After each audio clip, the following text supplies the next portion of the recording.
don't cross your limit. I created my prophets and I created their essence. Their entire desire is how they are going to please their Lord. And with him, Allah Azza wa Jal is wishing to please him. So don't go beyond your limit. So this is a magnificent time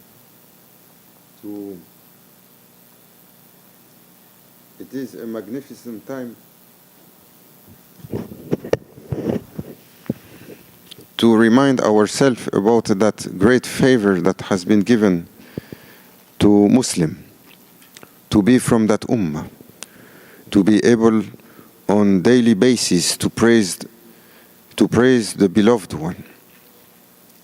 And we didn't size it into its great value, how Allah Azza wa Jal favor us. We saw through the teaching of Maulana Sheikh how many prophets and many of the messengers, they request from their Lord to abandon their title of prophets, their title of messengers, just to be simple servant in the ummah of Prophet sallallahu alaihi wasallam. And Allah Azza wa Jal didn't accept from them except from few. Like for example, Sayyidina Isa alayhi salam, it is well known through teaching of Prophet sallallahu alaihi wasallam that he will be the one coming at the end of time to rule the earth after Sayyidina al-Mahdi alayhi salam. But then, as Prophet ﷺ is Khatm al-Anbiya, it is said that he will have to abandon his prophetic title to be a simple servant. And in that time, someone was quoting how is the value of the one that raised his voice to do a praising, because a companion asked Prophet ﷺ, Ya Rasulallah,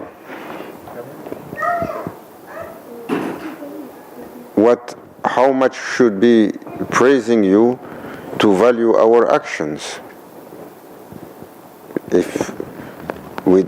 Should we do it 1/4 of time? And Prophet said to him, if you do more, it's better. And then that companion asked, if we do half of the time, he said, if you do more, it's better. If we do 2/3, if you do more, it's better. And if we complete all our ibadah and seal it by your praising, he said, this will be the best for you. Maulana Sheikh was teaching us, when you are wrapping your ibadah by mentioning about Prophet ﷺ in the beginning and in the end, then it is a package that is so enlightened and that draw so much pleasement from the Lord of creation. That's why in our dua always, as Maulana Sheikh taught us, we start by praising the Prophet ﷺ. When we say Salatu wa salam wa shafir mursalin, or when we are closing wa sallallahu Sayyidina Muhammad wa alihi wa ashabil kiram, before reading Surah Al-Fatiha, to make that frame for us to enlighten everything we are doing. And this is the most favorable time, because when the companion were asking about how they should praise the Prophet ﷺ, he said, every time you are going to praise me, Allah Azza wa Jal is going to return that salutation to you 10 times. Then Then not only that, Sayyidina Jibril alayhi salam also is ordered to mention you and to praise you 10 times. Not only that, Allah Azza wa Jal has asked for 10 hasanat, 10 good deeds to be written for you. Not only that, it is also mentioned that Allah Azza wa Jal has asked for 10 sins to be erased for only one praising. For only one praising of the beloved one. He is the best news for creation. He is the safety of creation. When to Jabir, Prophet ﷺ answered to him when he asked, what was the first thing created? He said the first thing created was the light of your beloved one. Then we hear the story about the creation when Allah Azza wa Jal created the kalam and say to the kalam, write La ilaha illallah Muhammadan Rasulullah. And the kalam for 70,000 heavenly years was writing La ilaha illallah. Then Allah Azza wa Jal told the kalam, the pen, to write Muhammad Rasulullah. And the pen was seized. He was astonished and he couldn't move. Then he questioned Allah. How this is possible? Because the pen was created to output the glory. Look, just to write La ilaha illallah, it took him 70,000 heavenly years. For us it is a writing, but in reality that writing is a generation of endless light and endless knowledge and endless realities that Allah Azza wa Jal has outpoured. Just by this mention, the pen was writing, everything was just gushing out of Bahrul Qudra and expanding for 70,000 years. Then Allah Azza wa Jal said to the pen, don't ask, as if it was not for my beloved servant, I would not have created anything.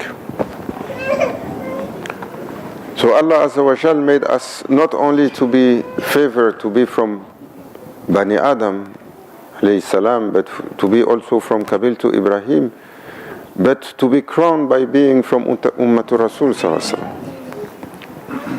And Salawat Nabi sallallahu alaihi wasallam is the deed that has no measure, that is always accepted.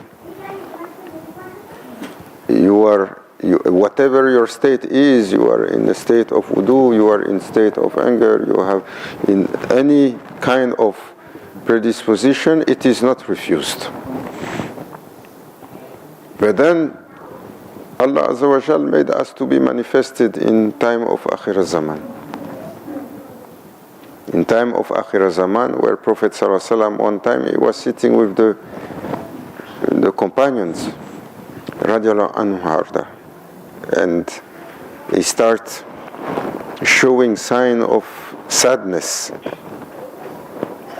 And the companion were astonished. He said, I am missing my brothers. And they say, Ya Rasulallah, we are not your brothers. He said, La, you are my companions, you are my sahabas. So who are your brothers? Then Prophet ﷺ said, those that will come far away from me, they will love me and they didn't see me. These on the day of judgment will be like my brothers. So Prophet ﷺ described our time in the sign of Akhir Zaman. He said, those that will be the real lovers to me will be those that revive my sunnah. Those that will come reviving my sunnah. They are those that really loves me. And reviving the sunnah is for us, unfortunately, so much from the nation today of Prophet ﷺ, they are not taking care of the way of Prophet ﷺ. When it comes to say it is sunnah, they say, oh, because it's sunnah, it's not fard. If people, they want to loosen their ibadah and make it to be light, they say, no, just when you enter, don't waste your time, do your fard and it is enough. In some masjid you hear that, in some masajid. So, and we do the same thing. Because it is sunnah, we don't give it too much weight. And look at the companions, radiallahu anhu. They gave to the way of Prophet ﷺ the highest weight. They did it because they saw Prophet ﷺ did it. They never heard that he did something or went in a way without trying themselves to implement it and to follow it. They had the perfect behaviors. But we are running away from the sunnah, saying, no, it is not something that is obligatory. Sunnah is the state of ihsan, is the perfection of everything. The way he sat, the way he looked, the way he dressed, the way he spoke, the way he slept, the way he ate, what he liked, what he disliked. Everything, as our mother said, that Aisha radiallahu anhu said, he was the living Quran, he was the manifestation of the book of Allah. And his character was the outpouring of excellency. As he said, Adabani Rabbi, my Lord has taught me the adab, the etiquette of behavior. So being in this time, for the one that is going to try to revive the sunnah, mashallah, like Grand Sheikh said, Al-Amama Tishan al-Arab, he said this is called the crown of the Arabs, the crown of the Muslim.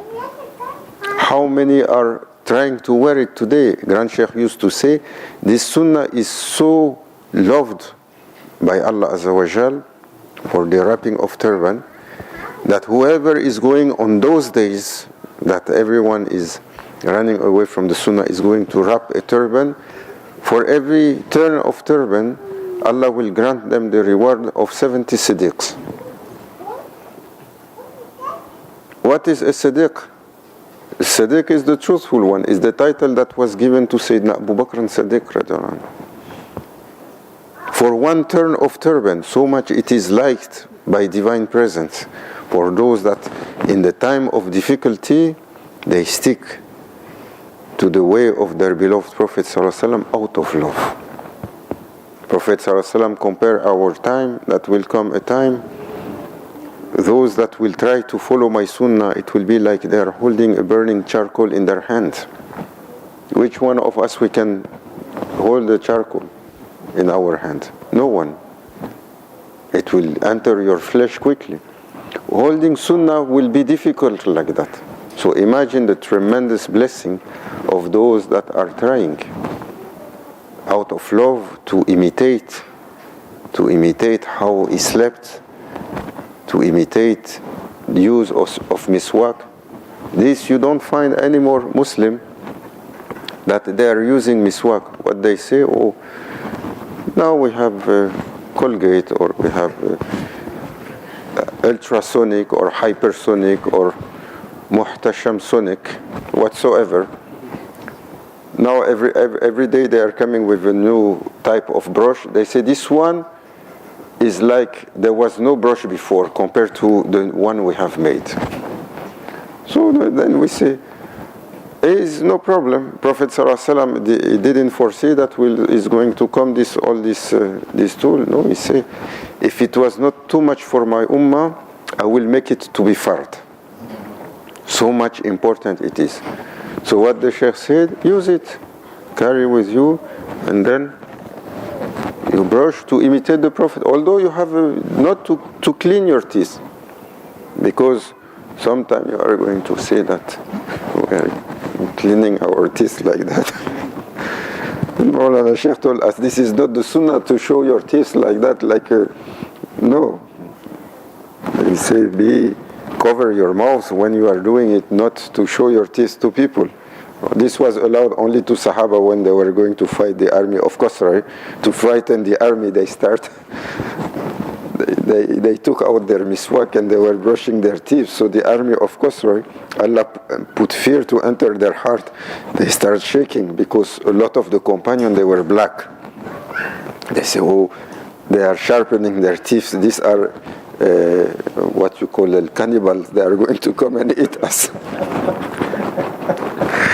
So already fear entered their heart, and it was enough. No, for the servant is going to do it discreetly, is saying, Allahumma tahirna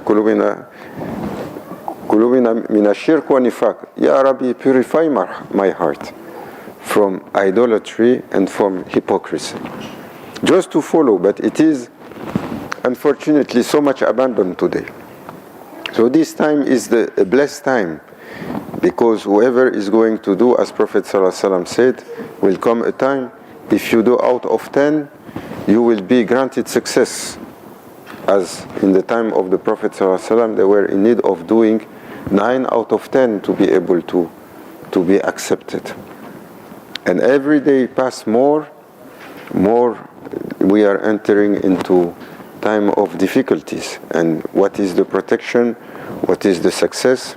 What is the shielding against all difficulty? Mahabbatun Nabi Sallallahu Alaihi Wasallam, love of Prophet. And Allah favored us.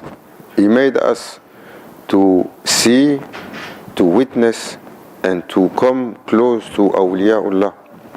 Those that they are, as Prophet ﷺ said, al-awliya, al-ulama warasatul anbiya.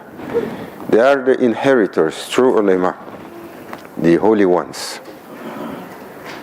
Allah gave us this favorable way to see them, to love them, to try to follow them. They are the radiance. They are the radiance of the beauty of Prophet ﷺ, and they are the manifestation of his good character. They are the memory and the guides to show what we didn't see.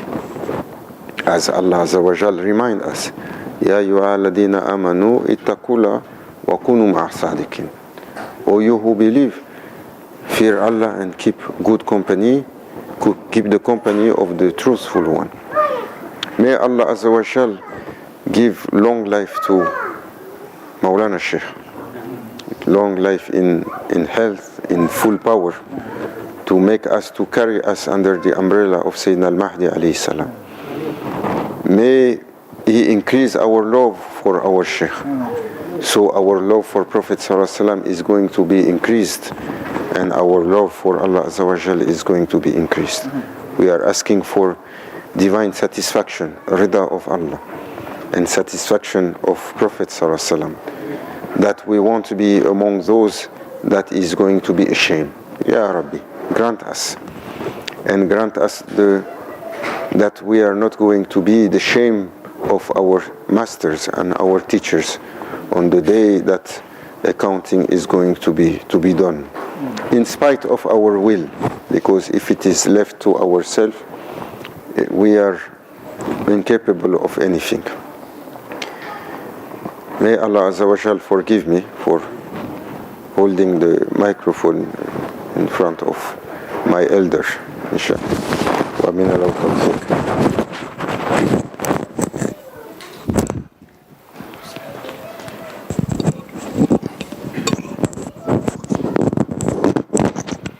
Thank you, Sheikh Omar, for these enlightening words.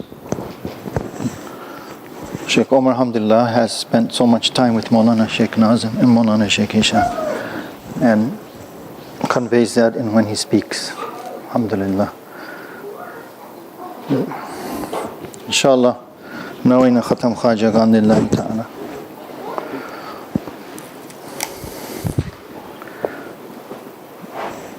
we make intention as our sheikhs make for Khatam Khaja, the circle of the masters, inshallah.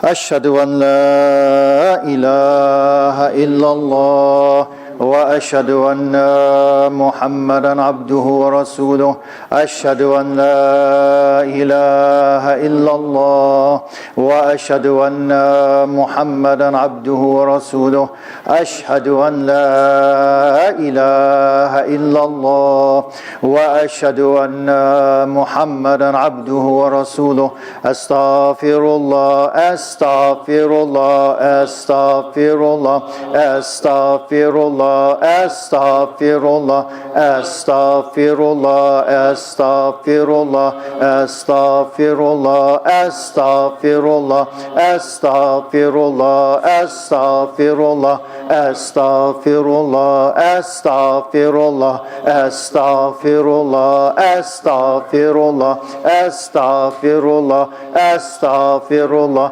أستغفر الله العظيم الذي لا إله إلا هو الحي القيوم وأتوب إليه إنه هو التواب الرحيم من كل ذنب ومعصية ومن كل ما يخالف دين الإسلام ومن كل ما يخالف الشريعة ومن كل ما يخالف الطريق ومن كل ما يخالف العزيمة ومن كل ما يخالف الحقيقة ومن كل ما يخالف المعرفة يا أرحم الراحمين أودعنا هاتين الكلمتين شهادة والاستغفار عندك يا سيدي يا سلطان الأولياء وهم لنا ودية يوم القيامة يا من أرسلكم الله تعالى رحمة للعالمين اللهم يا مسبب الأسباب يا مفتح الأبواب يا مقلب القلوب والأبصار يا دليل المتحيرين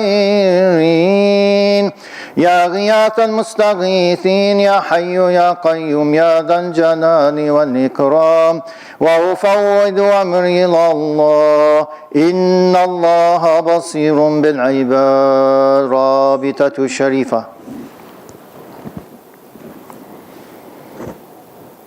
فاتحة الشريفة بسم الله الرحمن الرحيم الحمد لله رب العالمين الرحمن الرحيم مالك يوم الدين إياك نعبد وإياك نستعين اهدنا الصراط المستقيم صراط الذين أنعمت عليهم غير المغضوب عليهم ولا الضالين آمين بسم الله الرحمن الرحيم الحمد لله رب العالمين الرحمن الرحيم مالك يوم الدين إياك نعبد وإياك نستعين اهدنا الصراط المستقيم صراط الذين أنعمت عليهم غير المغضوب عليهم ولا الضالين آمين بسم الله الرحمن الرحيم الحمد لله رب العالمين الرحمن الرحيم مالك يوم الدين إياك نعبد وإياك نستعين اهدنا الصراط المستقيم صراط الذين أنعمت عليهم غير المغضوب عليهم ولا الضالين آمين بسم الله الرحمن الرحيم الحمد لله رب العالمين الرحمن الرحيم مالك يوم الدين إياك نعبد وإياك نستعين اهدنا الصراط المستقيم صراط الذين أنعمت عليهم غير المغضوب عليهم ولا الضالين آمين بسم الله الرحمن الرحيم الحمد لله رب العالمين الرحمن الرحيم مالك يوم الدين إياك نعبد وإياك نستعين اهدنا الصراط المستقيم صراط الذين أنعمت عليهم غير المغضوب عليهم ولا الضالين آمين بسم الله الرحمن الرحيم الحمد لله رب العالمين الرحمن الرحيم مالك يوم الدين إياك نعبد وإياك نستعين اهدنا الصراط المستقيم صراط الذين أنعمت عليهم غير المغضوب عليهم ولا الضالين آمين بسم الله الرحمن الرحيم الحمد لله رب العالمين الرحمن الرحيم مالك يوم الدين إياك نعبد وإياك نستعين اهدنا الصراط المستقيم صراط الذين أنعمت عليهم غير المغضوب عليهم ولا الضالين آمين. صلوات شريفة. اللهم صل على محمد وعلى آل محمد وسلم. اللهم صل على محمد وعلى آل محمد وسلم. اللهم صل على محمد وعلى آل محمد وسلم. اللهم صل على محمد وعلى آل محمد وسلم. اللهم صل على محمد وعلى آل محمد وسلم. اللهم صل على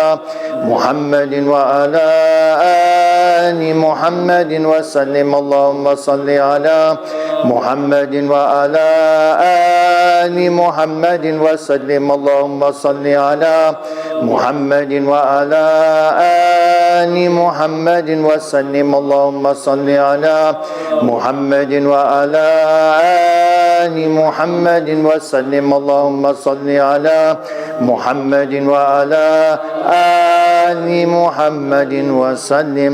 ألم نشرح لك شريفا. بسم الله الرحمن الرحيم. ألم نشرح لك صدرك ووضعنا عنك وزرك الذي أنقض ظهرك ورفعنا لك ذكرك فإن مع العسر يسرا إن مع العسر يسرا فإذا فرغت فانصب وإلى ربك فارغب. الله أكبر. بسم الله الرحمن الرحيم. ألم نشرح لك صدرك ووضعنا عنك وزرك الذي أنقض ظهرك ورفعنا لك ذكرك فإن مع العسر يسرا إن مع العسر يسرا فإذا فرغت فانصب وإلى ربك فارغب. الله أكبر. بسم الله الرحمن الرحيم. ألم نشرح لك صدرك ووضعنا عنك وزرك الذي أنقض ظهرك ورفعنا لك ذكرك فإن مع العسر يسرا إن مع العسر يسرا فإذا فرغت فانصب وإلى ربك فارغب. الله أكبر. بسم الله الرحمن الرحيم. ألم نشرح لك صدرك ووضعنا عنك وزرك الذي أنقض ظهرك ورفعنا لك ذكرك فإن مع العسر يسرا إن مع العسر يسرا فإذا فرغت فانصب وإلى ربك فارغب. الله أكبر. بسم الله الرحمن الرحيم. ألم نشرح لك صدرك ووضعنا عنك وزرك الذي أنقض ظهرك ورفعنا لك ذكرك فإن مع العسر يسرا إن مع العسر يسرا فإذا فرغت فانصب وإلى ربك فارغب. الله أكبر. بسم الله الرحمن الرحيم. ألم نشرح لك صدرك ووضعنا عنك وزرك الذي أنقض ظهرك ورفعنا لك ذكرك فإن مع العسر يسرا إن مع العسر يسرا فإذا فرغت فانصب وإلى ربك فارغب. الله أكبر. بسم الله الرحمن الرحيم. ألم نشرح لك صدرك ووضعنا عنك وزرك الذي أنقض ظهرك ورفعنا لك ذكرك فإن مع العسر يسرا إن مع العسر يسرا فإذا فرغت فانصب وإلى ربك فارغب. الله أكبر. سورة الإخلاص. بسم الله الرحمن الرحيم. قل هو الله أحد الله الصمد لم يلد ولم يولد ولم يكن له كفوا أحد. الله أكبر. بسم الله الرحمن الرحيم. قل هو الله أحد الله الصمد لم يلد ولم يولد ولم يكن له كفوا أحد. الله أكبر. بسم الله الرحمن الرحيم. قل هو الله أحد الله الصمد لم يلد ولم يولد ولم يكن له كفوا أحد. الله أكبر. بسم الله الرحمن الرحيم. قل هو الله أحد الله الصمد لم يلد ولم يولد ولم يكن له كفوا أحد. الله أكبر. بسم الله الرحمن الرحيم. قل هو الله أحد الله الصمد لم يلد ولم يولد ولم يكن له كفوا أحد. الله أكبر. بسم الله الرحمن الرحيم. قل هو الله أحد الله الصمد لم يلد ولم يولد ولم يكن له له كفوا أحد الله أكبر بسم الله الرحمن الرحيم قل هو الله أحد الله الصمد لم يلد ولم يولد ولم يكن له كفوا أحد الله أكبر بسم الله الرحمن الرحيم قل هو الله أحد الله الصمد لم يلد ولم يولد ولم يكن له كفوا أحد الله أكبر بسم الله الرحمن الرحيم قل هو الله أحد الله الصمد لم يلد ولم يولد ولم يكن له كفوا أحد الله أكبر بسم الله الرحمن الرحيم قل هو الله أحد الله الصمد لم يلد ولم يولد ولم يكن له كفوا أحد الله أكبر بسم الله الرحمن الرحيم قل هو الله أحد الله الصمد لم يلد ولم يولد ولم يكن له كفوا أحد الله أكبر فاتحة شريفة بسم الله الرحمن الرحيم الحمد لله رب العالمين الرحمن الرحيم مالك يوم الدين إياك نعبد وإياك نستعين اهدنا الصراط المستقيم صراط الذين أنعمت عليهم غير المغضوب عليهم ولا الضالين بسم الله الرحمن الرحيم الحمد لله رب العالمين الرحمن الرحيم مالك يوم الدين إياك نعبد وإياك نستعين اهدنا الصراط المستقيم صراط الذين أنعمت عليهم غير المغضوب عليهم ولا الضالين آمين بسم الله الرحمن الرحيم الحمد لله رب العالمين الرحمن الرحيم مالك يوم الدين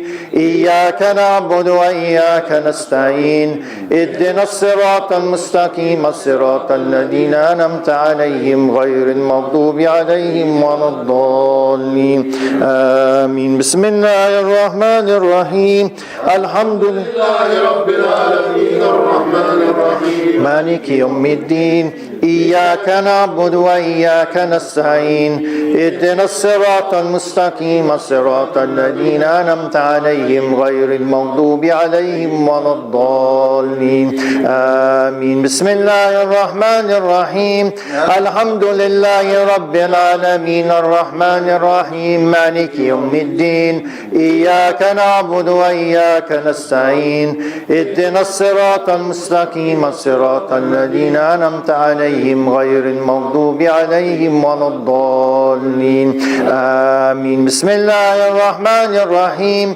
الحمد لله رب العالمين الرحمن الرحيم مالك يوم الدين إياك نعبد وإياك نستعين اهدنا الصراط المستقيم صراط الذين أنعمت عليهم غير المغضوب عليهم ولا الضالين آمين بسم الله الرحمن الرحيم الحمد لله رب العالمين الرحمن الرحيم مالك يوم الدين إياك نعبد وإياك نستعين اهدنا الصراط المستقيم صراط الذين أنعمت عليهم غير المغضوب عليهم ولا الضالين آمين صلوات الشريفة اللهم صل على محمد وعلى آل محمد وسلم اللهم صل على محمد وعلى آل محمد وسلم اللهم صل على